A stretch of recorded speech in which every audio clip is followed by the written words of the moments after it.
Hello दोस्तों, welcome back to my channel. तो आज मैं एक्सप्लेन कर रही हूँ एक न्यू चाइनीज सीरीज को। इस कहानी में हमें तीन क्यूट बेबीज को भी दिखाया जाएगा। इसके स्टोरी लाइन भी काफी इंटरेस्टिंग है। तो चलिए बिना किसी देर के कहानी को शुरू करते हैं।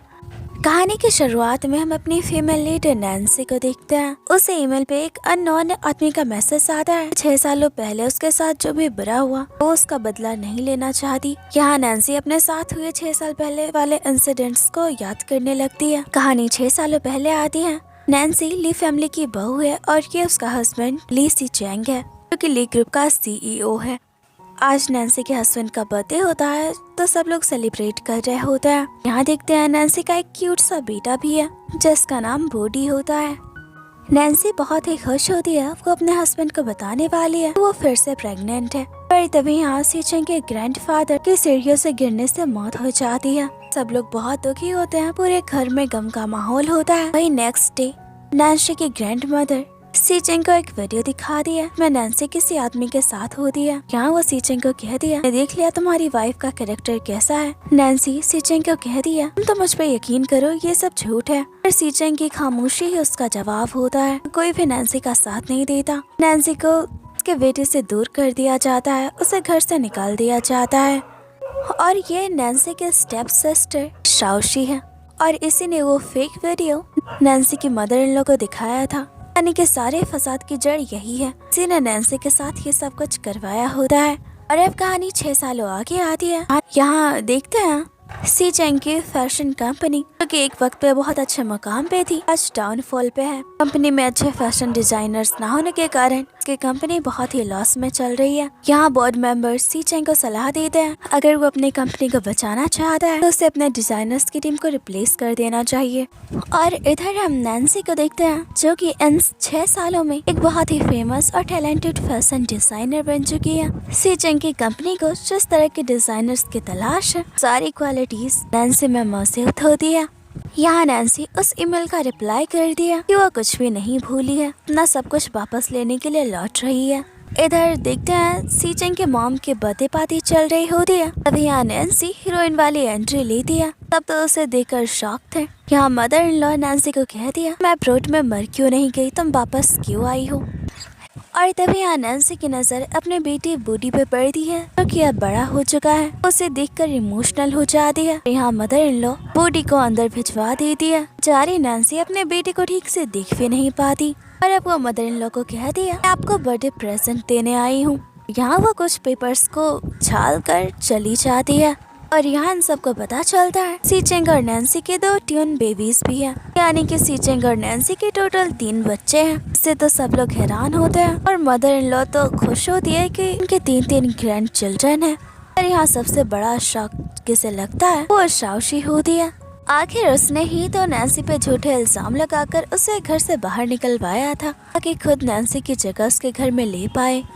अब इधर सीचेंग नैन्सी से मिलता है और कहता है, तुम्हें वापस देखकर मैं बहुत ही खुश हूँ। नैन्सी कहती है, तो क्या अब तुम्हें मुझ पे शक नहीं है। सीचेंग कहता है, तुम्हारे जाने के बाद मैंने उस वीडियो को चेक करवाया था, वो फेक वीडियो था, मुझे माफ कर दो, मैंने उस वक्त तुम्हारा साथ नहीं दिया। पर अब तुम वापस लौट आओ, मैं हमारी फैमिली को यूनाइट करना चाहता हूँ। नैन्सी कहती है, तुमने सॉरी कहने में बहुत देर कर दिया, वैसे भी हमारा डिवोर्स हो चुका है, तुम्हारे पास वापस लौटने का तो कोई मतलब ही नहीं बनता। और तभी यहाँ पर बूडी आ जाता है। नैन्सी उसे देखते ही उसे गले लगा लेती है। बूडी कहता है, आंटी आप कौन है और आपको मेरा नाम कैसे पता। नैन्सी कहती है, मैं तुम्हारी मॉम हूँ। पर बूडी को उसके बातों पे यकीन नहीं होता। अब सीचेंग बूडी को कहता है, ये तुम्हारी रियल मॉम है। सीचेंग को कहता है, मेरे लिए नहीं तो कम से कम मैं हमारे बच्चों के लिए तो वापस लौटना चाहिए। और मेरे ग्रैंडपा वो तो तुमसे बहुत ही प्यार करते थे, हमेशा तुम्हारे केयर करते थे, उनकी कंपनी में तो तुम्हारा भी हिस्सा है। आज उनकी कंपनी डूब रही है, क्या तुम उनकी कंपनी को बचाना नहीं चाहोगी। जानती हो ग्रैंडपा ने बहुत मेहनत से इस कंपनी को बनाया था, इस कंपनी को तुम्हारी जरूरत है। तो नैन्सी कहती है, ठीक है मैं इस बारे में सोचूंगी।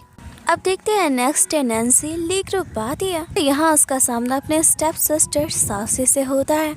नैन्सी की कंपनी में आते ही यहाँ सारे एम्प्लॉयज बात करने लगते हैं कि सीईओ की एक्स वाइफ है और आज इसने कंपनी को ज्वाइन किया है। यहाँ नैन्सी ग्रैंडफादर को याद कर रही होती है क्योंकि ग्रैंडफादर ने हमेशा उसका साथ दिया होता है। शादी के बाद भी ग्रैंडफादर ने उसे अपने करियर में आगे बढ़ने के लिए मोटिवेट किया होता है। एक फैशन डिजाइनर बनने को, उसके सपने को पूरा करने में उन्होंने हमेशा नैन्सी की मदद की होती है। यहाँ नैन्सी उसी ईमेल का रिप्लाई कर दिया। वो चाइना वापस लौट आई है। नैन्सी को यहाँ दोबारा एक ईमेल रिसीव होता है जिसमें कि उसके ग्रैंडफादर की मेडिकल रिपोर्ट थी। से पता चलता है सीढ़ियों से गिरने की वजह से ग्रैंडफादर की मौत नहीं हुई थी कि उन्हें गलत मेडिसिन दिए जा रहे थे।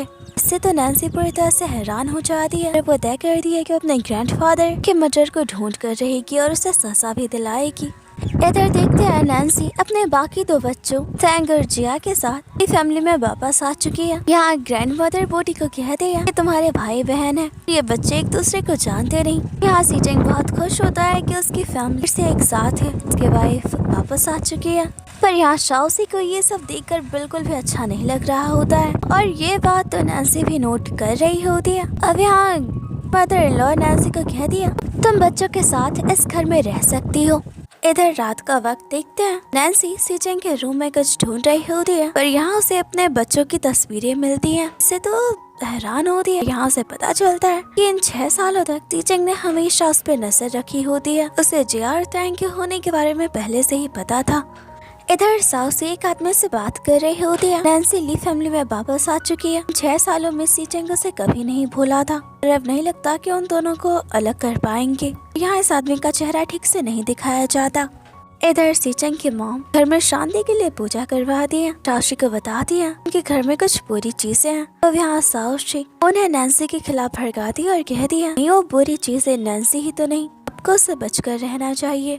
इधर नैन्सी हॉस्पिटल आती है ताकि ग्रैंडफादर की मेडिकल रिपोर्ट उसे मिल सके और उनके की असल वजह वो जान पाए। डॉक्टर्स उसे ज्यादा कुछ नहीं बताते। इधर सीजेंग को एक एम्प्लॉय बता दिया आज नैन्सी कंपनी नहीं आई है, शायद वो हॉस्पिटल गई है। और इधर सीजेंग अपने ड्राइवर को हॉस्पिटल चलने को कहता है। इधर नैन्सी को हॉस्पिटल में पता चलता है उसके ग्रैंडफादर को जहर दिया गया था और यहाँ एक आदमी ने नैन्सी पे नजर भी रखी होती है। नैन्सी जब रोड क्रॉस कर रही होती है वे कुछ बाइक सवार आते हैं, उसका बैग लेकर चले जाते हैं। नैन्सी गिरने वाली होती है, सीजेंग उसे थाम लेता है।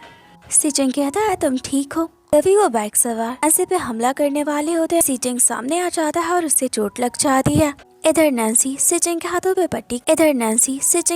पट्टी कर रही होती है। सीजेंग बस उसे देख रहा होता है। यहाँ वो नैन्सी को थैंक्स करता है उसके लाइफ में वापस आने के लिए और सॉरी कहता है। 6 सालों पहले उसने उस पर यकीन नहीं किया। नैन्सी कहती है वो सब पास्ट की बात है, वैसे भी आज तुमने मेरी जान बचाई है, मैं नहीं चाहती हम उस बारे में बात करें।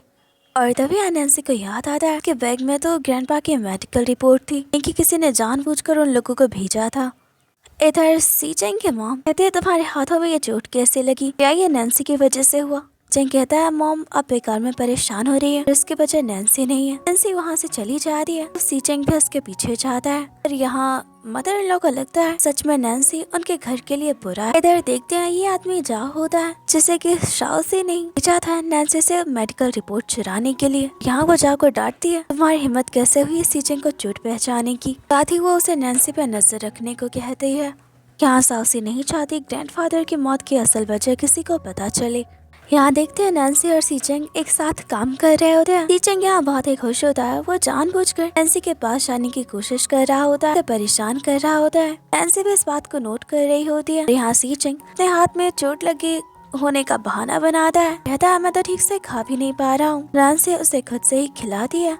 इधर नेक्स्ट नैन्सी कंपनी पहुंचती है, अपना काम संभाल लेती है। वो कुछ न्यू डिजाइन्स को रिप्रेजेंट करती है। यहाँ जो एम्प्लॉयज मौजूद होते हैं नैन्सी के बातों को कुछ खास तवज्जो नहीं दे रहे होते हैं। इससे नैन्सी को गुस्सा भी आ रहा होता है। नैन्सी कुछ डिजाइन्स को हटाने को कह दिया। जो मैनेजर होती है वो नैन्सी पे भड़क जाती है, कहती है तुम्हें तो डिजाइन्स के बारे में कुछ पता भी नहीं है, हमारी कंपनी के लेटेस्ट मॉडल्स हैं और अगर तुम अपनी धौस जमा कर हमसे फोर्सली काम करवाना चाहती हो तो मैं रिजाइन दे दूंगी। इससे तो नैन्सी शॉक होती है। नैन्सी कहती है तुम अपने रेजिग्नेशन का जरिए मुझे ब्लैकमेल नहीं कर सकती। फिर तभी यहाँ शाओशी आ जाती है और वो भी उस मैनेजर को सपोर्ट करती है और नैन्सी को कहती है तुम इस तरह छोटे एम्प्लॉयज को थ्रेट नहीं कर सकती, ले तुम कंपनी की बड़ी शेयर्स होल्डर हो। और अब ये सब नैन्सी की कंप्लेन लेकर सीईओ सीजेंग के पास पहुँच जाते हैं। फिर यहाँ सीजेंग नैन्सी को सपोर्ट करता है और कहता है तुम जो भी बदलाव करना चाहती हो कर सकती हो, तुम्हें सपोर्ट करूंगा और मुझे उम्मीद है कि मेरे एम्प्लॉयज भी तुम्हारा साथ देंगे। इससे तो सब हैरान होते हैं और शाओशी को तो गुस्सा आ रहा होता है। नैन्सी सीचेंग को कहती है मुझे उम्मीद नहीं थी कि तुम मेरा साथ दोगे। सीचेंग नैन्सी को कहता है मुझे अपने लिए एक ड्रेस बनवानी है, तुम बनवाओगी तो वो ज्यादा अच्छा होगा। तो वहाँ नैन्सी उसके मेजरमेंट ले रही होती है। सीचेंग बड़े ही गौर से नैन्सी को देख रहा होता है और यहाँ पास्ट के मोमेंट दिखाए जाते हैं कि दोनों साथ में कितने खुश थे। सीचेंग आज भी नैन्सी से बहुत ही प्यार करता है। यहाँ वो नैन्सी के करीब जाने लगता है। नैन्सी कहती है तुम क्या करने की कोशिश कर रहे हो। सीचेंग कहता है तुम्हें क्या लगता है मैं क्या करना चाहता हूँ। और यहाँ नैन्सी भी उन पुराने वक्त को याद करने लगती है। वो सीचेंग को खुद से दूर करती है, कहती है तुम्हारे मेजरमेंट हो चुके हैं, तक तुम्हारे कपड़े भी तैयार हो जाएंगे और वहाँ से चली जाती है। नैन्सी का इतना रूड बिहेवियर सीचेंग को बहुत ही हर्ट करता है। इधर नैन्सी ग्रैंडफादर को याद कर रही होती है और कहती है आपके खूनी को सजा दिलवा कर रहूंगी। इधर शाओशी खुद से ही कह दिया बड़े मुश्किल से नैन्सी से सब कुछ छीना था और अब वो फिर नैन्सी से हार नहीं सकती। इसी के साथ ही एपिसोड खत्म हो जाता है। इसके नेक्स्ट एपिसोड को दाना डाल दिया, सीन चेंज होता है। यहाँ सर्वेंट सीचेंग की मॉम को बता दिया पिंजरे में रखे वर्ड्स की मौत हो चुकी है। इससे तो वो हैरान होती है। यहाँ वो शाओशी को कह दिया सबकी वजह जरूर नैन्सी है, वही हमारे घर के लिए खतरा है। शाओशी ने ये सब जानबूझकर किया था ताकि वो सीचेंग के मॉम के मन में नैन्सी के खिलाफ बातें डाल सके कि वो ली फैमिली के लिए बहुत बुरा है।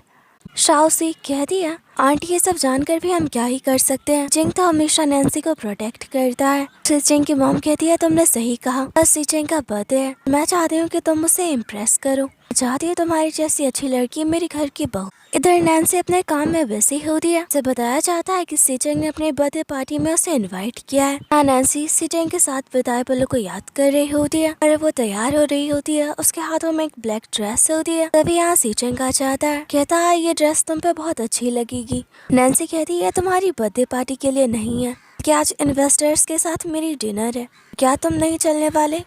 पर ये सुनकर सीचेंग को बहुत बुरा लगता है। आज उसका बर्थडे है पर नैन्सी उसे थोड़ा सा भी इम्पोर्टेंस नहीं दे रही है। और यहाँ तो रियलिटी में नैन्सी ने ये ड्रेस सीचेंग के लिए ही पहना होता है।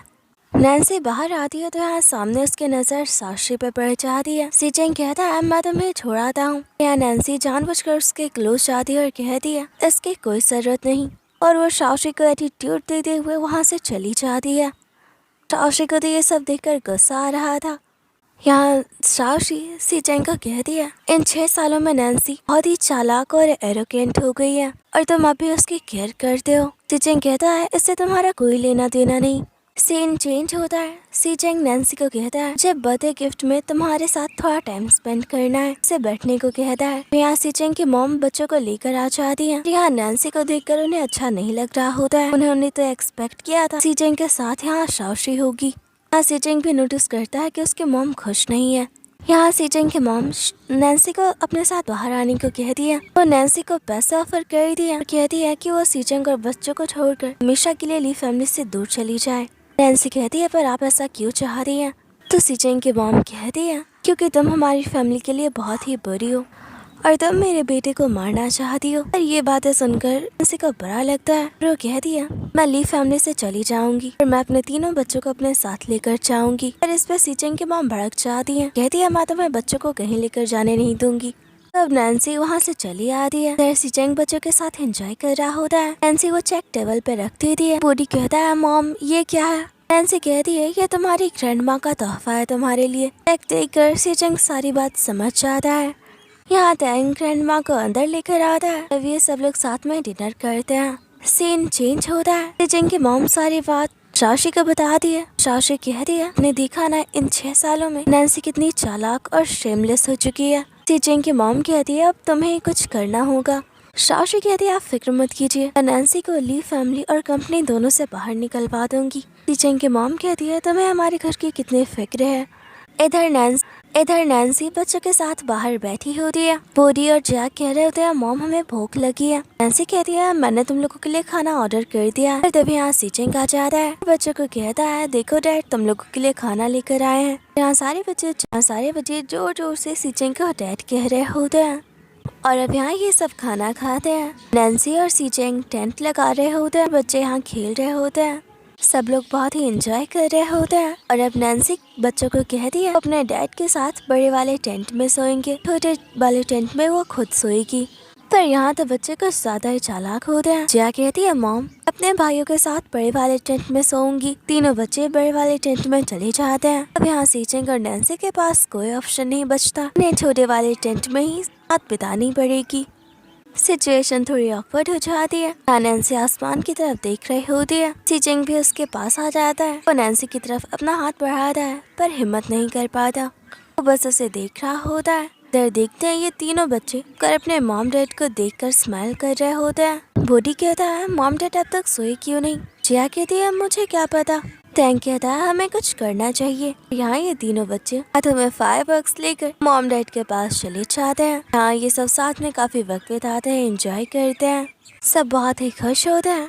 सीन चेंज होता है। शाशी अपने रूम में होती है तभी यहाँ पर जाओ आ जाता है। वो शाशी को फोर्स कर रहा होता है। यहाँ पता चलता है जाओ शाशी से प्यार करता है। सास से उससे रोकती है। यहाँ जाओ कहता है तुमसे सालों से प्यार करता आ रहा हूँ, तुम सिर्फ मेरा इस्तेमाल कर रही हो, तुम मेरे बारे में कभी नहीं सोचती। तो यहाँ सास से कहती है सिर्फ तुमसे ही शादी करूंगी पर तुम्हें मुझ पर भरोसा नहीं, तुम बहुत ही इम्पेशेंस हो। तो जाओ को इमोशनली ब्लैकमेल कर रही होती है। तो जाओ से सॉरी कहता है। यहाँ सीजिंग को पता चलता है कि नैन्सी कंपनी से बाहर गई है रॉ मटेरियल्स लाने के लिए। तभी यहाँ शाशी आती है। कहती है तुम नैन्सी को क्यों ढूंढ रहे हो, वैसे भी उसे कंपनी की कोई फिक्र नहीं है। सीजिंग कहता है ये पूरी कंपनी नैन्सी की है, तुम्हें इस बारे में बोलने का कोई हक नहीं। वैसे भी तुम 6 सालों से कंपनी में काम कर रही हो, हमारी वजह से भी कंपनी को कुछ फायदा नहीं हुआ है। पर ये सुनकर तो सासी को बहुत ही बुरा लगता है। देखते हैं सीचेंग सासी के कैरेक्टर से वाकिफ है।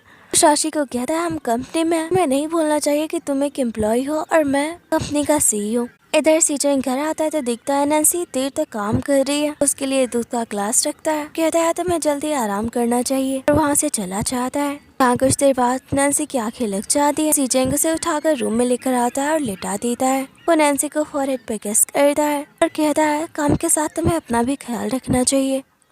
इधर सीचेंग सर्च कर रहा होता है कि औरतों को कैसे गिफ्ट पसंद होते हैं। यहाँ नैन्सी देखती है सीचेंग ने उसके लिए केक भिजवाया होता है तो वो उसे फेंक देती है। इधर सीचेंग को बताया जाता है नैन्सी ने उस केक को फेंकवा दिया। सीचेंग कहता है तक नैन्सी के केबिन में केक भिजवाती रहो जब तक कि वो खाना ले। यहाँ सीचेंग हर दिन नैन्सी के लिए केक भिजवा रहा होता है। नैन्सी उससे परेशान हो जाती है। इधर सीन चेंज होता है। इधर सीचेंग अपने मॉम से पूछता है बच्चे और नैन्सी कहाँ हैं। तो उसके मॉम बता रही है स्कूल में पेरेंट चाइल्ड सिंगिंग कॉन्टेस्ट है, नैन्सी बच्चों को लेकर वहीं गई है। मुझे नहीं लगता कि वो अच्छे से गा पाएगी कि हमारी ली फैमिली की बेइज्जती करवाएगी। सीचेंग कहता है मॉम मैं भी वहीं जा रहा हूँ। इधर पेरेंट चाइल्ड सिंगिंग कंपटीशन की तरफ सीन शिफ्ट होता है। नैन्सी यहाँ बच्चों के साथ सिंगिंग की प्रैक्टिस कर रही होती है। फिर यहाँ एक आदमी आता है कि नैन्सी को कहता है क्या ये बच्चे आपके हैं। जिया का हाथ पकड़ता है और कहता है बच्चे बहुत ही क्यूट हैं, उनके साथ एड में काम करना चाहता हूँ। पर यहाँ टैंग और वुडी उस आदमी को मारने लगते हैं और कहते हैं मेरी बहन का हाथ छोड़ो। तो ये आदमी कहता है ये बच्चे तो बहुत ही वाइल्ड है। नैन्सी कहते है तुम्हारी हिम्मत कैसे हुई मेरे बच्चों के बारे में बुरा बोलने की। और अब का आदमी वहाँ से चला जाता है। और तभी पीछे से सीचेंग आवाज देता है। नैन्सी बच्चों को कहती है तुम्हारे डैड आ गया है। इधर सीन चेंज होता है। जाओ शाशी को कहता है मैं ली फैमिली और कंपनी को छोड़ देना चाहिए, अपने लाइफ के बारे में सोचना चाहिए। और यहाँ शाशी कहती है 6 सालों में मैंने बहुत मेहनत की है कि कंपनी को हथिया सकूं, इतनी जल्दी हम हार नहीं मान सकते। यहाँ वो उसके कानों में कुछ कह रही है। इधर सीचेंग और नैन्सी जो के साथ कंपटीशन में पार्टिसिपेट करते हैं और ये लोग बहुत ही अच्छा परफॉर्म कर रहे होते हैं। लोग बात कर रहे होते हैं कि ये फैमिली कितनी अच्छी गा रही है। और यहाँ सीचेंग की फैमिली इस कॉन्टेस्ट को जीतती है, उन्हें अवार्ड दिया जाता है। और यहाँ सीचेंग बच्चों को जीतने की खुशी में अवार्ड से गिफ्ट करता है। सब बच्चे बहुत ही खुश होते हैं। सीन चेंज होता है। इधर शाशी घर पे आती है। वुडी कहता है आंट देखिए मेरी वॉच कैसी है, तो मुझे डैड ने दिया है। शाशी कहती है तुम्हारी तो रही बहुत ही क्यूट है। यहाँ बच्चे खेल रहे होते हैं। इधर शाशी सीचेंग की मॉम को एक आर्टिकल दिखा दे। असल सीचेंग की पे इल्जाम लगा है उन्होंने बेकार मटेरियल्स का यूज किया है कपड़ों में, जिससे लोगों को एलर्जी हो गई है और उनकी कंपनी को भारी कंपनसेशन देना होगा। इससे तो सीचेंग की मॉम परेशान हो जाती है। और यहाँ सासी कहती है इन सब की वजह नैन्सी है। इससे तो सीचेंग की मॉम को और भी गुस्सा आ रहा होता है।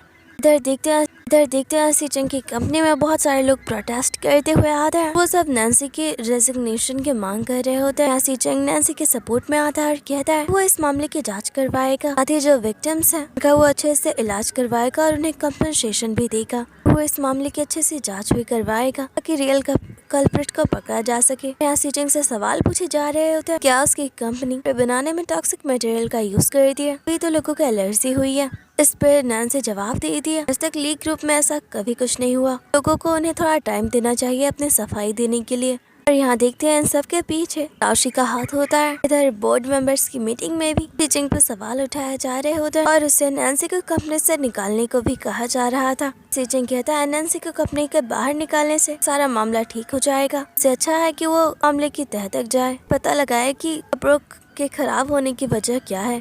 पर यहाँ कोई भी मेंबर सीचंग के बात से एग्री नहीं कर रहा होता कि उसे प्रेशराइज कर रहा होता है नैन्सी को जॉब से निकालने के लिए। यहाँ सीचंग अपनी कंपनी की इतनी बदनामी से बहुत ही फ्रस्ट्रेट हो जाता है। इधर शाओशी और जाओ मिस्टर निंग से मिलते हैं क्योंकि सीचंग की कंपनी में मटेरियल सप्लाई करते हैं। इधर देखते हैं सीचंग की खुद की सर्च लैब होती है, इसमें वो अपने कपड़ों में हुई गड़बड़ी को इन्वेस्टिगेट कर रहा होता है कि उसकी कंपनी के कपड़ों में टॉक्सिक मटेरियल्स कहाँ से आए। यहाँ देखते हैं वो नैन्सी की ग्रैंडफादर की मौत की असल वजह को भी पता लगा रहा था। इधर नैन्सी को उसी अननोन आदमी का ईमेल आता है, बताया जाता है कि उसके ग्रैंडफादर की मौत पॉइजन देने से हुई थी, ये बात कन्फर्म है। और तभी यहाँ शाशी को बताया जाता है कि मिस्टर निंग उनकी कंपनी के साथ कॉन्ट्रैक्ट टर्मिनेट करने वाले हैं। नैन्सी कहती है वो इस मामले को खुद ही हैंडल करेगी। इधर शाशी मिस्टर निंग को कह दिया नैन्सी बहुत ही ब्यूटीफुल है, उसके साथ जो भी करना चाहे कर सकते हैं, नैन्सी को यहाँ लाने की जिम्मेदारी उसकी होगी। और इधर नैन्सी मिस्टर निंग से मिलती है, वो उनसे कॉन्ट्रैक्ट के बारे में बात करने आई होती है। मिस्टर निंग उसे वाइन ऑफर करते हैं, नैन्सी ड्रिंक कर लेती है, उसे थोड़ा अजीब फील होता है, लगता है कुछ गलत है, तो वो यहाँ से जाने लगती है। तब तक देर हो चुकी थी, नैन्सी यहाँ बेहोश हो जाती है। मिस्टर निंग ने नैन्सी की वाइन में कुछ मिलाया था। इधर सीचंग को पता चलता है नैन्सी अब तक घर नहीं आई है, साथ ही मिस्टर निंग के साथ उसकी मीटिंग है। सीचंग मिस्टर निंग के कैरेक्टर को अच्छे से जानता है, उसे नैन्सी की बहुत ही फिक्र होती है। नैन्सी का लोकेशन ट्रैक करता है, अपनी गाड़ी लेकर वो निकल जाता है। इधर मिस्टर निंग कैमरा ऑन करके यहाँ नैन्सी के साथ पूरा करने वाला होता है। सीचंग पागलों की तरह नैन्सी को ढूंढ रहा होता है, अब वो दरवाजा तोड़कर अंदर आ जाता है। यहाँ निंग को नैन्सी से दूर करता है, कहता है तुम्हारी हिम्मत कैसे हुई मेरे वाइफ को टच करने की। सीचंग को देख करके तो यहाँ बहुत ही डर जाता है, बता देता है कि उसे ये सब करने के लिए शाओशी ने कहा था। इससे तो सीचंग पूरी तरह से हैरान हो जाता है और वो निंग को कहता है तुम्हें पुलिस के सामने ये कबूल करना होगा। अब वो नैन्सी को संभालता है और उसे घर लेकर आता है, तो नैन्सी को सोने को कहता है। यहाँ नैन्सी बहुत ही ड्रिंक होती है, सीचंग को जाने से रोकती है। सीचंग नैन्सी को कहता है तुम बहुत ही ड्रंक हो, हम कल सुबह बात करेंगे। यहाँ नैन्सी उसे गेस कर दिया। सीचंग भी खुद को नहीं रुक पाता और ये दोनों साथ में नाइट स्पेंड करते हैं। नेक्स्ट मॉर्निंग का सीन दिखाया जाता है, नैन्सी की आंखें खुलती है, उसे कल रात की सारी बात याद आती है, उठकर जाने लगती है, पर सीचंग उसे रोकता और कहता है तुम्हें कुछ देर और सोना चाहिए, तुम इतनी केयरलेस कैसे हो सकती हो। वो नैन्सी को डांटता है और इसी के साथ सारे लोग खाने की टेबल पे बैठे होते हैं। लूसिन नैन्सी को हनी कह रहा होता है, तो नैन्सी उसे ऐसा कहने से रोक रही होती है। लूसिन कहता है क्या तुम भूल गई कल रात हमारे बीच क्या हुआ था, तुम्हें इसकी जिम्मेदारी तो लेनी होगी। नैन्सी लूसिन को कह दिया मैं अभी भी लीगली तुम्हारी वाइफ हूँ, हस्बैंड वाइफ के बीच ये नॉर्मल होता है, तो तुम मुझे जिम्मेदारी लेने को नहीं कह सकते। लूसिन तो बस इतने में ही खुश होता है, नैन्सी अभी उसे अपनी वाइफ मान रही है। इधर लूसिन की मॉम भी ये बात नोट कर रही होती है। लूसिन और नैन्सी दोबारा एक साथ आ चुके हैं और उन्हें इनसे अच्छा नहीं लग रहा होता है। इधर देखते हैं लीना सारे सबूत मिटाकर वहाँ से भाग रही होती है। यहाँ लूसिन और नैन्सी भी उन दोनों का पीछा कर रहे होते हैं पर वो लीना को नहीं पकड़ पाते। इधर नैन्सी तीनों बच्चों को लेकर लूसिन के मॉम के पास आती है। यहाँ बच्चों को कहती है कि तुम लोग ग्रैंडमा के साथ खेलो, मैं कुछ काम से बाहर जा रही हूँ। पहले तो यहाँ लूसिन के मॉम को नैन्सी पे गुस्सा आता है, बच्चों को अकेले छोड़कर जा रही है। और यहाँ वो खुश होती है कि उन्हें बच्चों के साथ और भी ज्यादा टाइम स्पेंड करने को मिलेगा। अपना गेम छोड़कर बच्चों के साथ खेलने लगती है। इधर लूसिन और नैन्सी विक्टिम्स से मिलते हैं, उन्हें कंपनसेशन देते हैं, साथ ही उन्हें यकीन दिलाते हैं मुस्लिम मुस्लिम को सजा भी दिल पाएंगे। इधर देखते हैं ये तीनों बच्चे अपनी ग्रैंडमा के साथ खेल रहे होते हैं, सब बहुत ही खुश होते हैं। इधर लूसिन नैन्सी को कहता है क्या तुम कुछ लेना चाहोगी। नैन्सी कहती है नहीं। अब लूसिन खुद किचन में जाता है, वो यहाँ वो वाइन शेक कर रहा होता है। नैन्सी की नजर उस पे जाती है, उसे बड़े ही गौर से देख रही होती है। खुद से ही कहती है कहीं मैं इससे दोबारा प्यार न करने लगूं। अब लूसिन नैन्सी के सामने आकर बैठ जाता है। यहाँ वो नैन्सी को एक नेकलेस पहनाता है, इसमें उनकी एंगेजमेंट रिंग भी होती है। यहाँ वो नैन्सी को कहता है कि वो दोबारा उसके साथ रहना चाहता है, पर नैन्सी यहाँ लूसिन को कोई जवाब नहीं देती। इधर देखते ये दोनों अपने काम में बहुत ही बिजी होते हैं। इधर ग्रैंडमा भी अपने बच्चों के साथ खेल रही होती है, बहुत ही एंजॉय कर रही थी। इधर देखते हैं न्यू ड्रेस कलेक्शंस आई होती हैं जो कि बहुत ही खूबसूरत होती है। लूसिन नैन्सी को ड्रेस ट्राई करने को कहता है, वह नैन्सी बहुत ही ब्यूटीफुल दिख रही होती है। तब ये दोनों साथ में डांस कर रहे होते हैं। देखते हैं ये सब तो लूसिन की इमेजिनेशन होती है। नैन्सी कहती है तुम क्या देख रहे हो, क्या ये ड्रेस अच्छी नहीं है। लूसिन कहता है ये बहुत अच्छा है। इधर लीना जब नैन्सी और लूसिन को साथ में देखती है तो बिल्कुल अच्छा नहीं लग रहा होता है। इधर देखते हैं लूसिन आपको प्रूफ दिखाता है जिससे पता चलता है कि लीना ने मिस्टर नेंग को पैसे दिए थे नैन्सी को हेरेस करने के लिए। इससे तो सारे लोग हैरान होते हैं। आज लूसिन की मॉम को यकीन नहीं होता, जिस लीना को वो एकदम गुड गर्ल समझ रहे थे वो इतनी ईविल है। वो अपनी इतने इंसल्ट के बाद तो लीना बहुत ही गुस्से में होती है। यहाँ वो लूसिन के ऑफिस पहुँचती है तो उसे लूसिन के सीक्रेट लाइफ के बारे में पता चल जाता है। यहाँ वो देखती है कि लूसिन को शक है उस पे, उसने ही ग्रैंडपा को मारा था। लूसिन उसके खिलाफ यहाँ प्रूफ्स भी इकट्ठा कर रहा है। ये सब देखकर तो लीना और भी गुस्सा हो जाती है और यहाँ कहती है लूसिन मैंने तुमसे बहुत ही प्यार किया पर तुम मेरे साथ ये कर रहे हो, इसका बदला तो मैं लेकर रहूंगी। इधर लूसिन की मॉम कुक कर रही होती है तो नैन्सी कहती है मैं आपकी हेल्प करती हूँ। लूसिन की मॉम कहती है पर लूसिन सारा वक्त ऑफिस में रहते हो, तुम दोनों को कुछ वक्त बच्चों के साथ भी टाइम स्पेंड करना चाहिए। यहाँ लूसिन और नैन्सी बच्चों के साथ टाइम स्पेंड कर रहे होते हैं। सब लोग बहुत ही इंजॉय कर रहे होते हैं, खेल रहे होते हैं। इधर लीना ताऊ के कानों में कुछ कहती है। इधर लूसिन ऑफिस जा रहा होता है तो सब लोग उसे बाय करने आए होते हैं, पर बूढ़ी लूसिन का हाथ छोड़ ही नहीं रहा होता है। कहता है डैड मैं भी आपके साथ चलूंगा। लूसिन नैन्सी को इशारा करता है तो नैन्सी बूढ़ी को अपने पास बुलाती है और लूसिन ऑफिस चला जाता है। इधर नैन्सी बच्चों के साथ बैठी होती है, उन्हें गाना सिखा रही होती है। तभी उसे कॉल आता है। यहाँ वो बच्चों को घर में ही रहने को कहती है और खुद बाहर चली जाती है। यहाँ नैन्सी को कुछ सबूत मिलते हैं। लीना ने इन सबूतों को इस तरह से अरेंज किया होता है जैसे कि नैन्सी को लगता है उसके ग्रैंडफादर को किसी और ने नहीं बल्कि लूसिन ने मारा है। इस सब से वो बहुत ही हैरान होती है, लूसिन उसके ग्रैंडफादर को कैसे मार सकता है। उसे बहुत ही दुख होता है। नैन्सी अपने ग्रैंडफादर को बहुत ही मिस कर रही होती है। यहाँ बूढ़ी पूछता है मॉम ये कौन है। तो नैन्सी बताती है ये मेरे ग्रैंडफादर है और अब ये हमसे बहुत ही दूर जा चुके हैं। इधर लूसिन अपना ऑफिस वर्क खत्म करके आता है तो नैन्सी को हक कर लेता है। यहाँ नैन्सी उसे अवॉइड करती है, लूसिन को इससे बुरा लगता है। इधर दाऊ लीना को कहता है फिर वो कितने भी कोशिश कर ली एक दिन ली फैमिली को पता चली जाएगा ग्रैंडफादर को उसने मारा है, कि ना वो ली फैमिली से दूर चली जाए, अपनी लाइफ अच्छे से जिए। पर लीना उसे मना कर देती है। इधर लूसिन बच्चों के साथ टीवी देख रहा होता है और अब यहाँ वो बच्चों के साथ मिलकर प्लानिंग कर नैन्सी को प्रपोज करने की, और अब ये लोग साथ में प्रिपरेशन करते हैं। इधर लूसिन बूढ़ी को नैन्सी मानकर उसे प्रपोज करने की कोशिश कर रहा होता है। बेचारा बहुत ही नर्वस होता है, वो नहीं कर पाता। हाँ बूढ़ी कहता है डैड आप बहुत ही स्टूपिड हो, अगर आपने ऐसा किया तो मॉम कभी नहीं मानेंगी।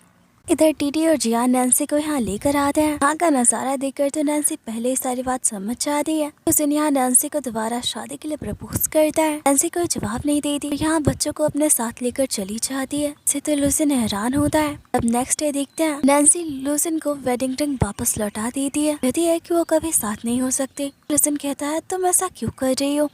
तो यहाँ नैन्सी लूसिन को कहती है 6 सालों पहले तुम्हारी फैमिली ने मेरे कैरेक्टर पर सवाल उठाया था, इस वक्त तुमने भी मेरा साथ नहीं दिया बल्कि खामोश रहे, यहाँ तक कि तुमने मेरे 2 साल के बच्चे से अलग कर दिया। इतना सब होने के बाद तुम चाहते हो कि मैं तुम्हारे पास वापस आऊँ, मैं तुमसे दोबारा कभी भी प्यार नहीं कर पाऊंगी।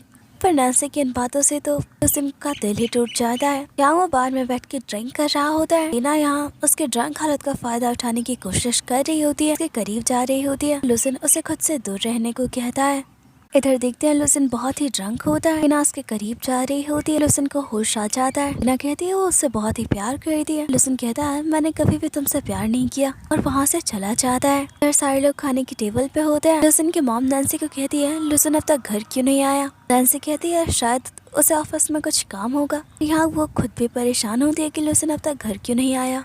और तभी यहाँ नैन्सी को लूसिन का कॉल आता है। वो वहाँ से चली जाती है। देखते हैं लूसिन बहुत ही ड्रंक होता है। नैन्सी कहती है तुमने मुझे यहाँ क्यों बुलाया, तुम घर वापस क्यों नहीं आए हो। लूसिन कहता है मैं तुमसे बहुत ही प्यार करता हूँ। नैन्सी कहती है अपनी बकवास बंद करो, जानती हो तुम ड्रंक नहीं हो, तुम्हें मुझसे प्यार एक्सपेक्ट नहीं करना चाहिए। वैसे भी तुम 6 सालों तक बिना मेरे रह चुके हो, तुम्हें मेरी कोई जरूरत भी नहीं है। तब यहाँ लूसिन गुस्सा हो जाता है और नैन्सी को कहता है कभी भी तुम्हारे कैरेक्टर पर सवाल नहीं उठाया था, उस वक्त तुम्हारी जान खतरे में थी, इसलिए मैंने तुम्हें घर से जाने दिया। तुम अब्रॉड में कहाँ थी, क्या कर रही थी, तुम्हारे हर पल की जानकारी मेरे पास थी। सीक्रेटली तुम्हें और टीटी और जिहा सबको देखता रहता था, यहाँ तक कि मैं सीक्रेटली तुम्हारी हेल्प भी करता था, कभी तुमसे दूर नहीं रहा। इन बातों से तो नैन्सी पूरी तरह से हैरान होती है। नैन्सी लूसिन को कहती है मुझे इन सब से फर्क नहीं पड़ता, घर वापस चलो, सब तुम्हारा इंतजार कर रहे हैं। पर यहाँ लूसिन को बहुत ही दुख होता है। नेक्स्ट डे देखते हैं लीना ने जो ड्रेस कलेक्शन सेलेक्ट किए होते हैं नैन्सी उन्हें चेंज करने को कह दिया। फिर इससे तो लीना को गुस्सा आता है। लूसिन को कहती है कि नैन्सी बस उससे इंसल्ट करना चाहती है। यहाँ नैन्सी लीना को कहती है काफी वक्त से कंपनी में काम कर रही हो और तुम्हारे काम से कंपनी को कुछ फायदा भी नहीं हुआ है, और अब ये मेरी जिम्मेदारी है कि कंपनी की ब्रांडिंग अच्छी से हो। यहाँ लूसिन नैन्सी को कहता है तुम जो भी चाहो वो सेलेक्ट कर सकती हो। ये देखकर तो लीना को बहुत ही गुस्सा आ रहा होता है। जब से नैन्सी कंपनी में आई है उसकी कोई रिस्पेक्ट नहीं होती है, लूसिन भी उसकी कोई बात नहीं मानता। यहाँ वो अपनी मर्जी से अपना काम भी नहीं कर पा रही है। वो नैन्सी को कहती है तुम्हारी आने की वजह से मेरी लाइफ बर्बाद हो चुकी है। नैन्सी को थप्पड़ मारने वाली होती है। लूसिन उसका हाथ पकड़ लेता है, वहाँ से नैन्सी को लेकर चला जाता है। यहाँ लूसिन नैन्सी को कहता है उसे लीना से लड़ने की कोई जरूरत नहीं, खुद ही सब कुछ हैंडल कर लेगा। तभी यहाँ एक एम्प्लॉय आकर बता दी कपड़ों में एलर्जी वाला मामला बहुत ज्यादा बढ़ चुका है, इस वजह से उनके स्टॉक प्राइस भी नीचे गिर रही है। इससे तो ये दोनों परेशान हो जाते हैं। इधर नैन्सी लूसिन को बता देती है कुछ टाइम पहले उसे पता चला था कि ग्रैंडफादर को उसने मारा है। उसने इस बात पे यकीन नहीं किया कि वो जानती है रियल कल्प्रेट कोई और है। यहाँ लूसिन खुश होता है कि नैन्सी अब उस पे यकीन कर दिया। यहाँ लीना आती है, लूसिन को कहती है उससे कुछ बात करना चाहती है। नैन्सी वहाँ से चली जाती है। लीना लूसिन को कहती है मैं तुम्हारी कंपनी को बचा सकती हूँ। लूसिन कहता है मुझे तुम्हारी मदद नहीं चाहिए, और वो नैन्सी के पीछे चला जाता है। इधर सारे बच्चे खेल रहे होते हैं तो देखते हैं कि उनके डैड थोड़े परेशान है। यहाँ नैन्सी आती है, वोडी कहता है मॉम डैड बहुत ही परेशान लग रहा है। नैन्सी जानती है लूसिन कंपनी की वजह से परेशान है। लूसिन को कहती है हम कुछ देर बाहर घूमने के लिए चलते हैं। लूसिन कहता है सिर्फ हम दोनों। नैन्सी कहती है तो बच्चे। लूसिन कहता है इन्हें मॉम संभाल लेंगी, और अब ये दोनों बाहर घूमते हैं, साथ में वक्त बिताते हैं। इधर नेक्स्ट डे कंपनी में देखते हैं लीना कंपनी के बाकी शेयर होल्डर्स के साथ मिलकर कंपनी को हथियाने की कोशिश कर रही होती है। कंपनी के मेजर शेयर होल्डर नैन्सी होती है, और उसके बाद लूसिन ज्यादा शेयर्स होने की वजह से वो लीना को रोक देते हैं।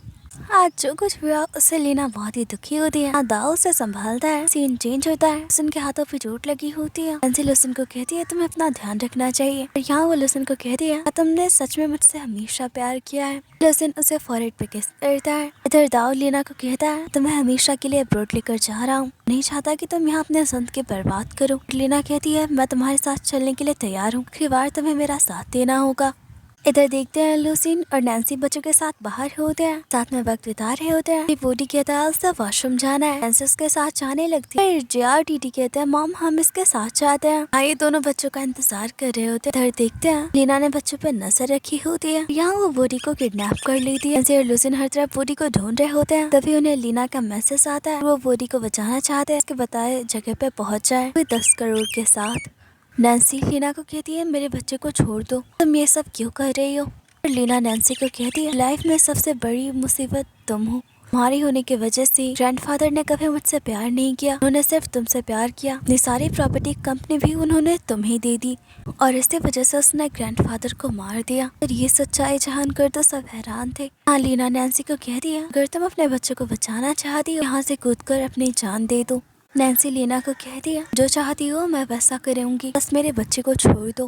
नैन्सी पानी की तरह बढ़ने लगती है। हाँ बूडी भी मॉम मॉम कहकर रोक रहा होता है उसे। नैन्सी बूडी को कहती है तुम्हें कुछ नहीं होगा। हाँ वो लूसिन के साथ बिताए वक्त को याद कर रही होती है। अपने मन में कहती है मैं तुमसे दोबारा प्यार करने लगी हूँ, और शायद ये बात तुम्हें कभी नहीं बता पाऊंगी। और तभी यहाँ लूसिन पुलिस के साथ पहुँच जाता है। लूसिन कुंडो से लड़ाई कर रहा होता है, उसे काफी चोटें आती है। तब सीन चेंज होता है। लूसिन और नैन्सी ने दोबारा शादी कर ली है, अपनी फैमिली के साथ बहुत ही खुश है। लीना और दाऊ को उनके बुरे कामों की सजा मिली है, वो जेल में है।